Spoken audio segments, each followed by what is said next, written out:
Hey, Ursula here. Today we're in the backyard in the lower garden. This garden is made out of cinder blocks, and I have some new lettuce come up. You can see there looks like 2 rows missing entirely in this batch. There was supposed to be red lettuce in there, and for whatever reason it did not germinate. So I'll be transplanting my extras into the space and then hopefully getting some red lettuce to go to seed from a previous batch and have that for the future. These are the potatoes that the squirrels planted. I have them corralled into a section. Probably what I'm going to do is take the hoop out of there and put in actual tomato cages, because they work pretty good in tomato cages. You can see the garlic along the back edge is coming along really nice. This is my red sorrel, and this guy seems to have spread because I got some babies down here. Aren't they cute?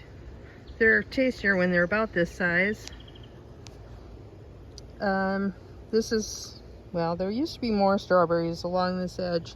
The robin has done a real good job of eating the berries and taking one bite, spitting it out, and taking another bite and spitting it out. So I've been plucking those and throwing those in compost as we go. The lettuce I started indoors that I transplanted into this section is starting to bolt. So I'll get my last harvest out of this, probably mixing it with some of this. This was a later planting. And then we'll be pulling this and planting something new in here. The deer got all the strawberry leaves. You can see this. See how there's no leaf there? That's deer. They'll eat, and they'll even pull those up from the roots, so you got to watch that. The forks did no good at all. They didn't stop the deer from eating them at all in any way, shape, or form. Over in this section, I've got some beans coming up, and I've been companion planting beans with some radishes. Radishes didn't germinate real well. We've been having problems with radishes this year coming up at all. I put in some sluggo because we've had a lot of slug activity in this area. I still have strawberries in here that need to be moved, and we're waiting for some of the berries to finish up before I move those. So that'll be a later June or July planting in here. I'll probably put some more summer squash in. I've got summer squash planted in the corner. They don't appear to have come up yet. This mess here is Claytonia. I'm leaving it to go to seed. You see I have a cover here. I've been covering at night to keep the deer out. They'll walk right through this and just trash anything in here. So if I keep it covered at night, it seems to help. It may not help them, it may not help the strawberries, but it helps the rest of the garden. I hate coming in and finding deer tracks everywhere, or worse yet, having them sleep on top of your plants and breaking all the babies off. That's so sad. So if we head over this way,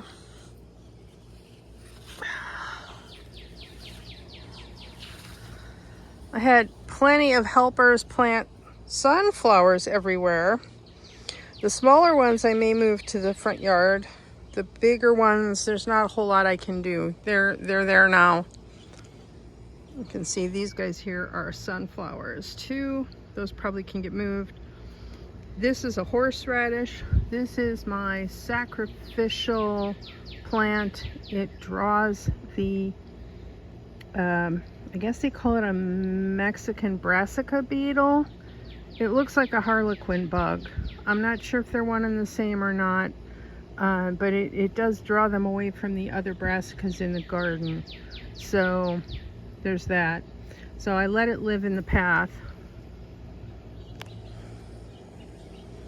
Okay, in front of that, along the rock shelf here, I just dug out all of the crabgrass in here and planted some cantaloupe and some nasturtiums. The nasturtiums are supposed to deter the squash beetles. I don't know if it'll work.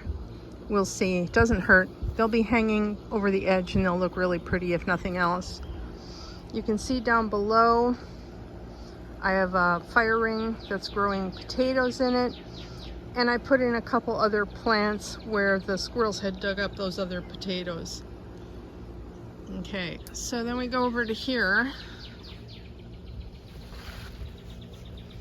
This is a bit of a mess because it also has claytonia that went to seed in it. In the center under the hoops are strawberry plants.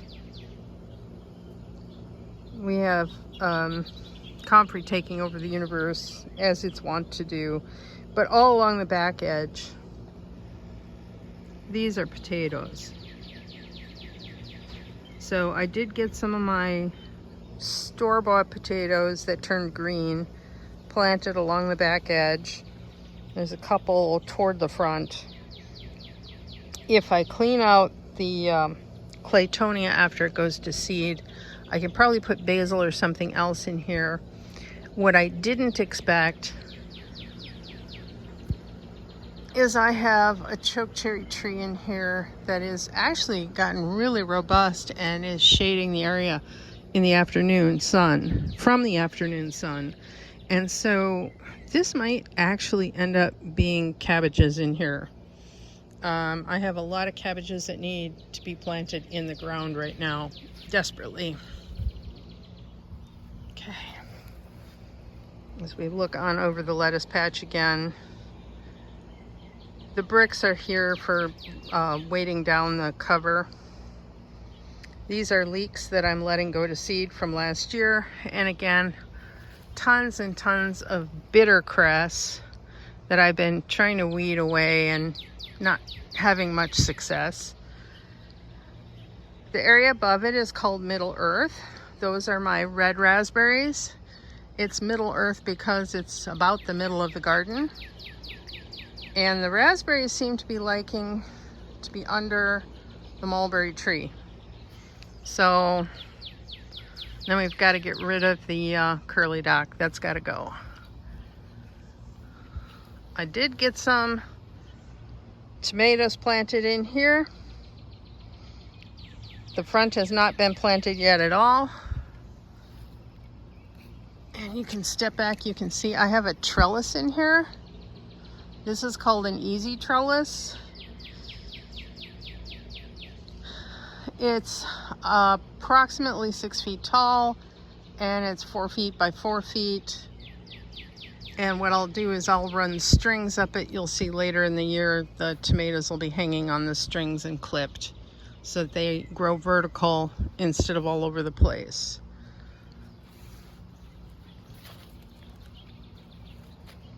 These are my strawberry pots that actually really should go on the front porch, except that all the flats on the front porch have not been planted yet, so there's no space for them. They're just kind of hanging out back here, and I've got chicken wire by them so the deer don't bother them, because the deer have been coming through right there, and I've been putting the pallet in here just to stop them coming through from the neighbor's yard. Okay, that's another project for another day. Our plum tree has got some kind of disease, and if you know what it is, please leave a comment for me. We're getting this kind of thing going on, and I don't know what that is, but it's some kind of blight. It's throughout the whole tree. I'm thinking the whole tree is going to have to come down. So if you know anything about it, leave me a comment. Meanwhile, I'm going to back up so you can see. Here's another easy trellis, and I put the netting up too late. The peas did tip over and spill everywhere, but hopefully they'll catch on and grow up. Probably they'll get up to at least 4 feet tall before they start putting out blooms. These are a snow pea heirloom variety that I've grown for many years. And so we'll let them climb, and once they're done, I'm going to follow them with sweet potatoes. And I'm going to start the sweet potatoes. This is an experiment. Don't try this at home, folks. So I left a keyhole here on purpose so I can get in this. And I'm going to actually plant the sweet potatoes and have the vines climb up the peas. And that way the sweet potatoes have all this dirt to grow in and get big in. But, you know, once the peas are done, there's no reason why the sweet potatoes can't climb on their backs going up. So we'll see if that works. I did put in some tomatoes. My tomatoes in the containers were just getting too big. So these are an heirloom variety we picked up from the food co-op. I have no idea what it is. It's just big and juicy and a really good slicer.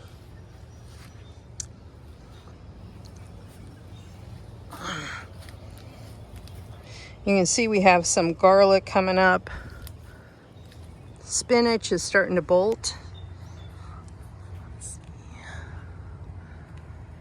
This guy right here, you can see he's already going to seed. I harvested yesterday. That's a robin. Very upset with me because I'm under another mulberry tree, and oh my gosh, we have to defend the mulberry tree. So this is what remains of the spinach. It did not germinate really well this year. The beets, on the other hand, were a surprise. They did really, really well. I've got a couple different kinds. I think this is a bull's blood beet. And those I think are Detroit Reds. Don't hold me to that, but that's what I think I planted. So we should be able to get some really good beets for pickling this year. I want to stock the pantry shelves because the rate the supermarkets have been going, I want to make sure I have plenty of food on hand. So as the spinach dies back, we're gonna put more tomatoes in between to take their place. I have more flats up front, but I only did, I think, 4 or 5 of these big juicy tomatoes back here for right now. The rest will probably be drying tomatoes. I have a black plum variety, but I didn't get very many to germinate. So we're gonna get that in here. And we might even just line this whole square. We'll replace these the short posts with 6-footers and run string on it so that they'll be the same height as that. And then what I plan to do to keep the deer off is to take some tulle from the fabric store and just clip it to both sides, and that generally keeps the deer off of the tomatoes, because they do like their tomatoes. Now, in the past, I had a bigger garden back here, and this year I decided to widen the path.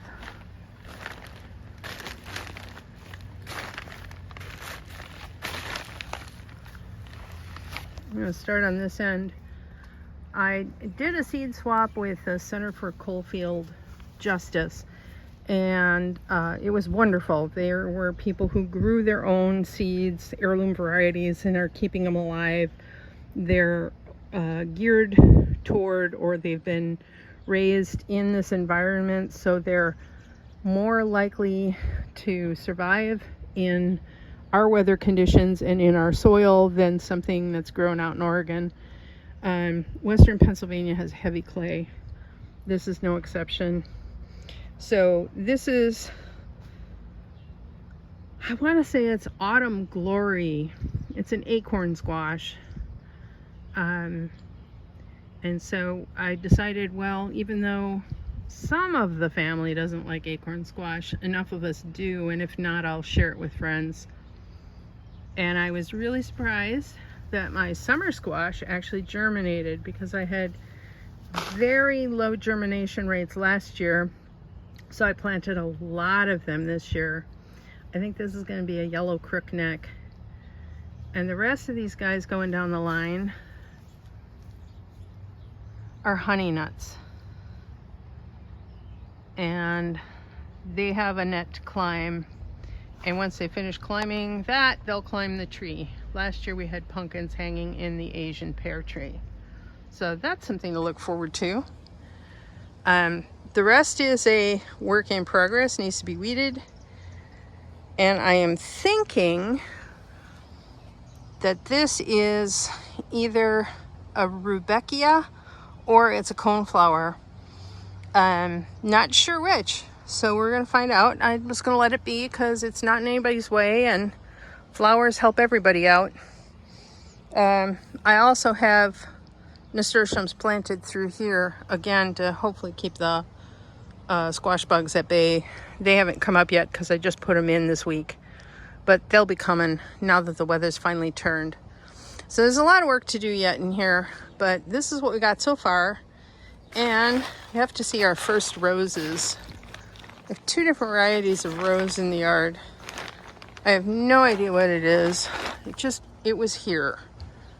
This smells so beautiful. I can't begin to tell you how fragrant this one is. I just love this one. We harvest the petals and we make jelly with it, and we dry them for teas. Mix it in with some hibiscus, and it's just amazingly refreshing in the middle of winter. So that's what we got going on in the garden, in the backyard garden.